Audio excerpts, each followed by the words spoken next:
Guys, mamayang gabi magpuputo ka na at tiyak matatakot yung mga alaga nating aso sa mga paputok. Magkukos ng nervyos sa kanila. Kung naaalala nyo nung nakaraan, may dumayo ditong aso.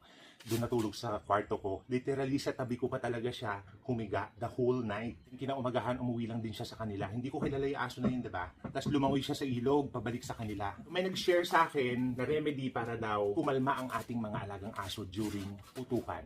Lalagyan natin sila nito. Kuha lang kayo ng medyo mahaba-habang tela. Ayan. Tapos, i-wrap natin sa kanila. Ayan. Para they feel safe. Ayan. Ayan, ang gwapo-gwapo. Chinita! Lika dito!